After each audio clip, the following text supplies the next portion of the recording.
दोस्तों, ये कहानी है कुछ मजदूरों की जिनका प्लेन रेगिस्तान में क्रैश हो जाता है। लेकिन असली डर प्लेन क्रैश नहीं था, बल्कि उस खतरनाक रेगिस्तान में छिपे मंगोलियन डाकू और जानलेवा गर्मी थी। अब ना वहां मदद थी, ना बचने का कोई रास्ता। क्या ये लोग इस मौत के रेगिस्तान से जिंदा बाहर निकल पाएंगे? आइए जानते हैं इस जबरदस्त सर्वाइवल कहानी में। क्विक फ्लिक्स रिकैप लेकर आया है। फ्लाइट ऑफ फीनिक्स कहानी शुरू होती है मंगोलिया के गोबी रेगिस्तान से, जहां एक ऑनेल कंपनी ने कुछ अमेरिकी कर्मचारियों को तेल खोजने के काम पर लगाया होता है।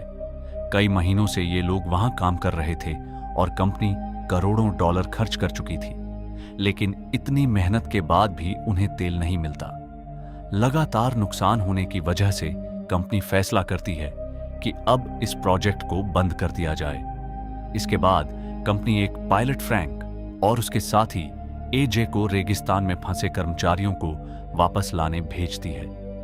जब वे वहां पहुंचते हैं तो कंपनी की इकलौती महिला कर्मचारी केली इस अचानक फैसले से बहुत गुस्सा हो जाती है। वह विरोध करने लगती है, लेकिन उसका बॉस इयान उसे शांत करता है और साथ चलने के लिए कहता है। फिर फ्रैंक सभी लोगों को अपना सामान पैक करने और प्लेन में बैठने के लिए कहता है। वह बताता है कि पहले वे बीजिंग जाएंगे और वहां से दूसरी फ्लाइट लेकर अपने घर लौटेंगे। तभी अचानक एक अनजान आदमी वहां आ जाता है जिसका नाम इलियट होता है।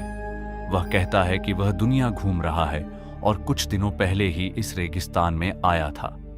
फ्रैंक और उसका साथी पहले उसे साथ ले जाने में हिचकिचाते हैं, लेकिन उसके बार बार कहने पर आखिरकार उसे भी प्लेन में बैठने की अनुमति दे देते हैं। कुछ देर बाद प्लेन उड़ान भरता है, लेकिन तभी रेगिस्तान के ऊपर एक भयानक रेत का तूफान आ जाता है। तेज तूफान की वजह से प्लेन जोर जोर से हिलने लगता है। फ्रैंक पूरी कोशिश करता है कि प्लेन को संभाल सके, लेकिन हालात लगातार बिगड़ते जाते हैं। अचानक जिससे पीछे का दरवाजा खुल जाता है। इसके बाद सामान बाहर उड़ने लगता है और एक कर्मचारी प्लेन से नीचे गिरकर मर जाता है।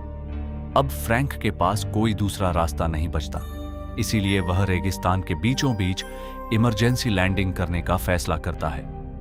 किसी तरह प्लेन नीचे उतर जाता है, लेकिन अंदर 2 और कर्मचारियों की मौत हो चुकी होती है। प्लेन लगभग पूरी तरह टूट चुका होता है, लेकिन अच्छी बात यह रहती है कि थोड़ा सामान और ईंधन अभी भी बचा होता है। जब रेत का तूफान शांत होता है, तब सभी लोग प्लेन से बाहर निकलते हैं। उन्हें समझ आ जाता है कि वे रेगिस्तान के बीचों बीच फंस चुके हैं और आसपास दूर दूर तक कोई मदद नहीं है। इसके बाद वे अपना सामान चेक करते हैं और पता चलता है कि उनके पास सिर्फ 30 दिनों का खाना और पानी बचा है। अब सभी लोग डरने लगते हैं। तभी जेरेमी नाम का एक आदमी कहता है कि उन्हें पैदल चलकर मदद ढूंढनी चाहिए, लेकिन रेडी नाम का दूसरा आदमी उसकी बात से सहमत नहीं होता। वह कहता है कि उन्हें अपनी सही लोकेशन तक नहीं पता। साथ ही वहां मौजूद चुंबकीय पहाड़ों की वजह से कंपास भी सही काम नहीं करेगा, और ऊपर से जुलाई का महीना रेगिस्तान का सबसे गर्म समय माना जाता है। काफी बहस के बाद सभी लोग फैसला करते हैं कि फिलहाल यहीं रुककर मदद का इंतजार करना सबसे सही होगा। रात में सभी लोग खाना खाते हैं और टूटे हुए प्लेन के अंदर सो जाते हैं, लेकिन आधी रात को सबसे छोटा कर्मचारी पेशाब करने के लिए बाहर जाता है। वापस आते समय अचानक उसका पैर एक पत्थर से टकराता है और वह नीचे गिर जाता है। लड़का अब पूरी तरह रास्ता भटक चुका होता है, क्योंकि तेज रेत के तूफान की वजह से उसे कुछ भी दिखाई नहीं दे रहा होता। वह जोर जोर से अपने साथियों को आवाज लगाता है, लेकिन उसकी आवाज किसी तक नहीं पहुंचती। अगली सुबह जब सभी लोग उठते हैं, तब उन्हें पता चलता है कि वह छोटा लड़का गायब हो चुका है। यह बात सुनकर सभी परेशान हो जाते हैं, खासकर उसका सबसे अच्छा दोस्त एलेक्स। लेकिन खराब मौसम की वजह से कोई भी उसे ढूंढने बाहर जाने की हिम्मत नहीं करता। कुछ देर बाद केली अकेले में फ्रैंक से बात करती है और पूछती है कि उनके बचने की कितनी उम्मीद है। फ्रैंक सीधा जवाब देता है कि उन्हें बचाने कोई नहीं आने वाला। उसका मानना होता है कि रेगिस्तान इतना बड़ा है कि यहां किसी की नजर उन पर कभी नहीं पड़ेगी। धीरे धीरे बाकी लोगों को भी समझ आने लगता है कि शायद वे सभी यहीं मरने वाले हैं, लेकिन यान अभी भी भरोसे में रहता है। उसे लगता है कि कंपनी उसके बिना नहीं चल सकती, इसलिए कोई ना कोई उसे बचाने जरूर आएगा। उधर एलेक्स और जेरेमी फैसला करते हैं कि वे अब बैठकर इंतजार नहीं करेंगे।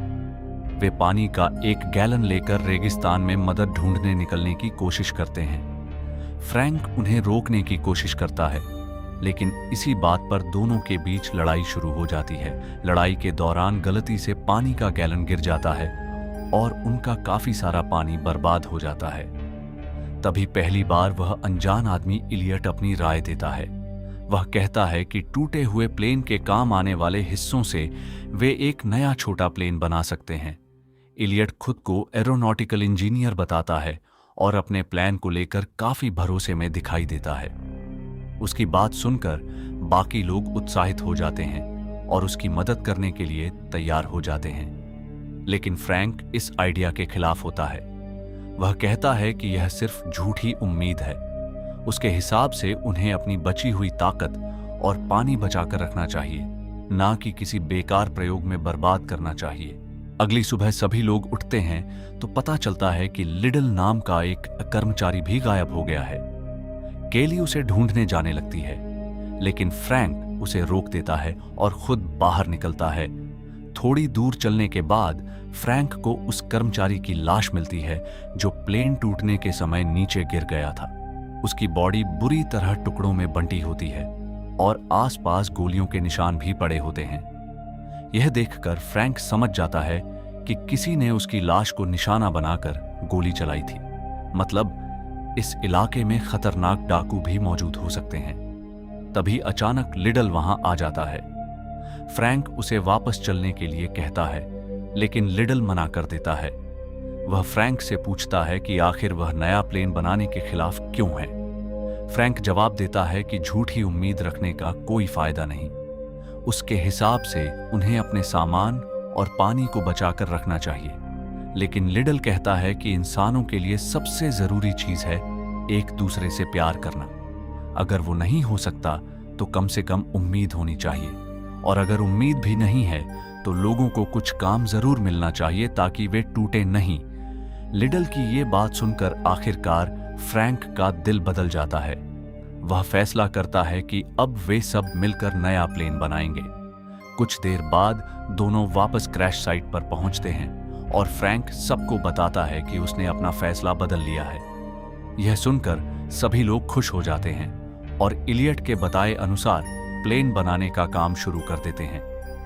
दिन में रेगिस्तान की गर्मी बहुत ज्यादा होती है, इसलिए सभी लोग रात के समय काम करना शुरू करते हैं। सभी लोग मिलकर अपने नए प्लेन का नाम पौराणिक पक्षी फीनिक्स पर रखते हैं, क्योंकि फीनिक्स एक ऐसा पक्षी माना जाता है जो राख से दोबारा जन्म लेता है।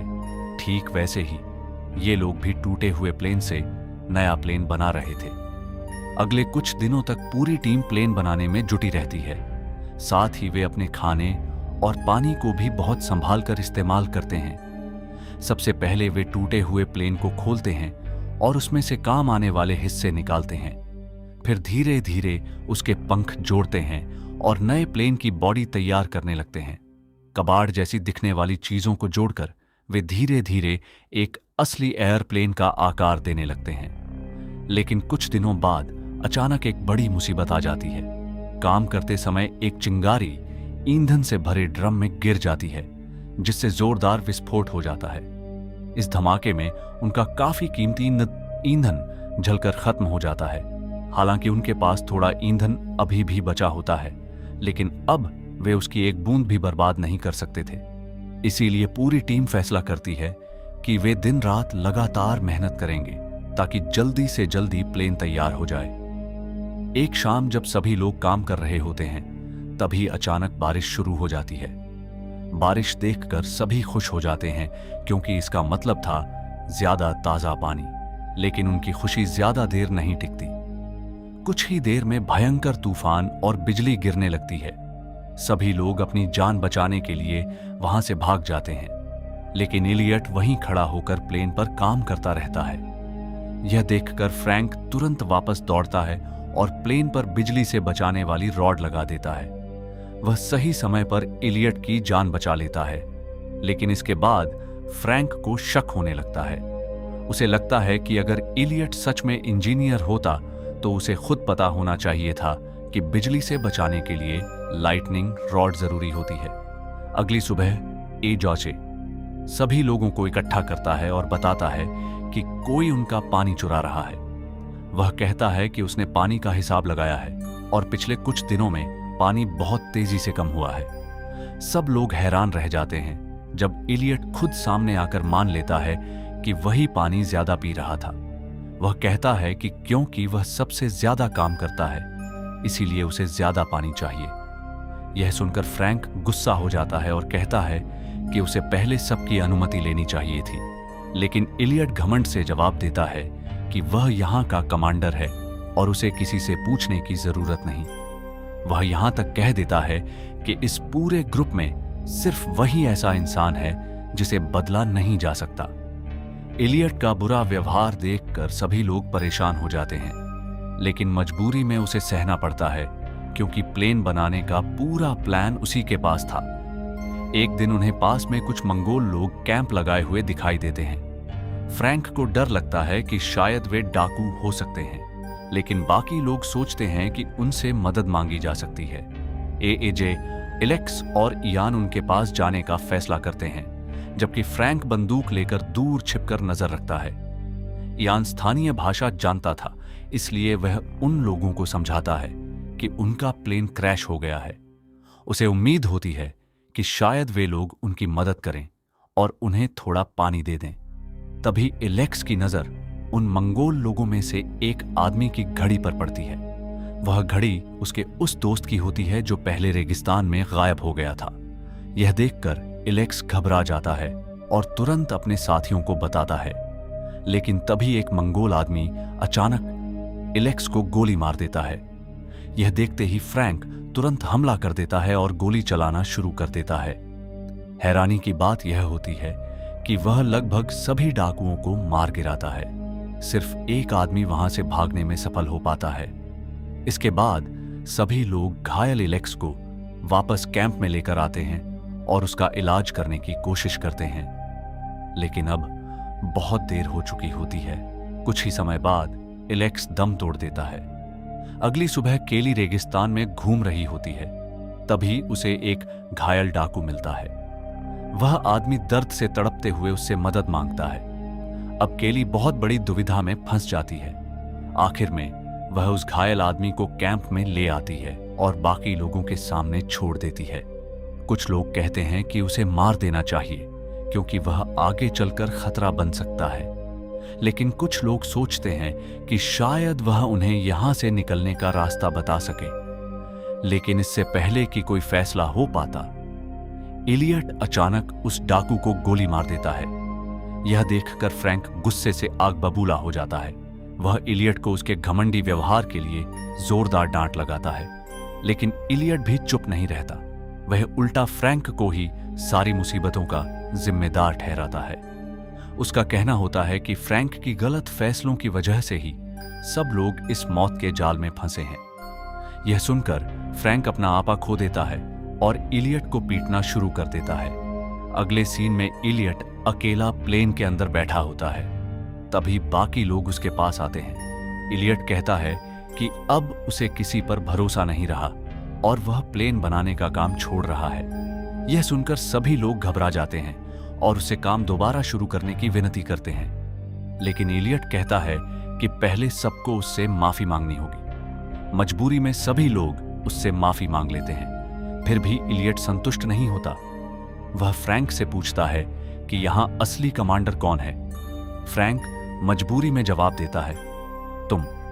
इसके बाद फ्रैंक भी अपने व्यवहार के लिए माफी मांगता है और कहता है कि वह अपना गुस्सा कंट्रोल नहीं कर पाया था। अब जाकर इलियट शांत होता है और दोबारा प्लेन पर काम शुरू करने के लिए तैयार हो जाता है। कुछ दिनों बाद आखिरकार इलियट घोषणा करता है कि प्लेन पूरी तरह तैयार हो चुका है। यह सुनते ही सभी लोग खुशी से झूम उठते हैं। वे अपना सामान पैक करना शुरू कर देते हैं क्योंकि अब उन्हें उम्मीद होती है कि वे जल्द यहां से निकल जाएंगे। इसी बीच फ्रैंक किसी काम से इलियट का बैग खोलता है ताकि उसमें से एक नक्शा निकाल सके, लेकिन बैग में उसे एक कंपनी का ब्रोशर मिलता है। उसे देखकर फ्रैंक के पैरों तले जमीन खिसक जाती है। उसे पता चलता है कि इलियट असली एयरक्राफ्ट इंजीनियर नहीं है। असल में वह तो सिर्फ खिलौना हवाई जहाज डिजाइन करने वाली कंपनी में काम करता था। मतलब जिस प्लेन को सबने मिलकर बनाया था वह असल में एक विशाल खिलौना प्लेन जैसा था।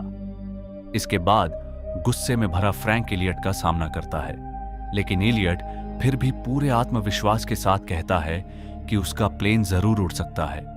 वह समझाता है कि उड़ान के नियम छोटे मॉडल प्लेन और असली प्लेन दोनों में एक जैसे होते हैं। उधर बाकी लोग डरने लगते हैं कि कहीं उनकी सारी मेहनत बेकार तो नहीं चली जाएगी। यह सच जानने के बाद यान गुस्से से पागल हो जाता है। वह इलियट पर बंदूक तान देता है और चिल्लाकर कहता है कि उसने सबका समय, मेहनत और जरूरी सामान बर्बाद कर दिया। फ्रैंक तुरंत उसे रोकने की कोशिश करता है ताकि वह गोली ना चलाए, लेकिन इलियट फिर भी बार बार यही कहता रहता है कि उसका बनाया हुआ प्लेन जरूर उड़ सकता है। तभी अचानक रेगिस्तान में तेज रेत का तूफान आने लगता है। तेज हवा की वजह से प्लेन थोड़ा ऊपर उठ जाता है। यह देखकर सभी लोगों के अंदर फिर से उम्मीद जाग जाती है। उन्हें लगने लगता है कि शायद यह प्लेन सच में उड़ सकता है। लेकिन जैसे ही तूफान शांत होता है, वे देखते हैं कि पूरा प्लेन रेत में धंस चुका है। कुछ देर पहले जो उम्मीद जागी थी वह एक पल में टूट जाती है। सभी लोग पूरी तरह निराश हो जाते हैं और ऐसा लगता है जैसे उन्होंने अपनी किस्मत मान ली हो। लेकिन फ्रैंक हार नहीं मानता। वह सबको हिम्मत देता है और कहता है कि उन्हें एक आखिरी कोशिश जरूर करनी चाहिए। वह उन्हें उनके परिवारों की याद दिलाता है जो कई दिनों से उनके लौटने का इंतजार कर रहे होंगे। फ्रैंक की बात सुनकर सभी लोगों में फिर से जोश आ जाता है। इसके बाद वे रस्सियों की मदद से प्लेन को रेत से बाहर निकालने की कोशिश करते हैं। सभी लोग अपनी पूरी ताकत लगा देते हैं और आखिरकार वे प्लेन को बाहर निकालने में सफल हो जाते हैं। अब समय आता है फीनिक्स प्लेन का इंजन चालू करने का। फ्रैंक कॉकपिट में बैठता है। उनके पास सिर्फ 5 डेटोनेटर बचे होते हैं जिनसे इंजन स्टार्ट करना था, लेकिन 3 डेटोनेटर इस्तेमाल करने के बाद भी इंजन चालू नहीं होता। अब फ्रैंक बहुत बड़ा रिस्क लेता है। वह एक और डेटोनेटर इस्तेमाल करके इंजन के सिलेंडर को साफ करने की कोशिश करता है। खुशकिस्मती से उसकी तरकीब काम कर जाती है और प्लेन का प्रोपेलर घूमने लगता है। यह देखकर सभी लोग खुशी से चिल्लाने लगते हैं। फिर सभी लोग प्लेन के पंखों पर जाकर लेट जाते हैं। असल में यह प्लेन बहुत छोटा और अधूरा था। इसमें सिर्फ कॉकपिट था, इसीलिए बाकी लोगों को पंखों पर लगे हैंडल पकड़कर लेटना पड़ता है। लेकिन तभी उन्हें दूर से घोड़ों पर सवार डाकुओं का एक बड़ा झुंड आता दिखाई देता है। डाकू उन पर हमला करने दौड़ पड़ते हैं और लगातार गोलियां चलाने लगते हैं। उधर प्लेन धीरे धीरे आगे बढ़ने लगता है। फिर एक बेहद खतरनाक पल आता है। फ्रैंक प्लेन को सीधा एक ऊंची चट्टान से नीचे कूद देता है। कुछ सेकंड के लिए ऐसा लगता है कि प्लेन अब गिरकर टूट जाएगा, लेकिन तभी तेज हवा उसे सहारा देती है और प्लेन दोबारा ऊपर उठ जाता है। अब फीनिक्स सच में उड़ रहा था। इसके बाद वह प्लेन विशाल रेगिस्तान के ऊपर से उड़ते हुए आखिरकार शहर तक पहुंच जाता है। फिल्म के आखिरी सीन में कई महीने बाद का समय दिखाया जाता है। फ्रैंक और एजे अब अपनी खुद की एयरलाइन शुरू कर चुके होते हैं जिसका नाम होता है फीनिक्स एविएशन, और उनकी कंपनी बहुत तेजी से सफल हो जाती है। यान अब एक प्रोफेशनल गोल्फ खिलाड़ी बन चुका होता है। वहीं केली अब समुद्र में बने एक ऑनेल रिग की मैनेजर बन जाती है। और आखिर में इलियट एक मशहूर मैगजीन फ्लाइट इंटरनेशनल के कवर पर दिखाई देता है। उसने फ्लाइट सूट पहना होता है और मैगजीन पर लिखा होता है, नासा की नई उम्मीद। अगर आपको लगा कि उम्मीद कभी नहीं छोड़नी चाहिए, अगर इस कहानी ने आपको अंदर से थोड़ा भी महसूस कराया, तो प्लीज वीडियो को लाइक जरूर करना और ऐसे ही दमदार मूवी एक्सप्लेन देखने के लिए चैनल को सब्सक्राइब कर लो, क्योंकि आपका एक सब्सक्राइब हमें और मेहनत करने की ताकत देता है।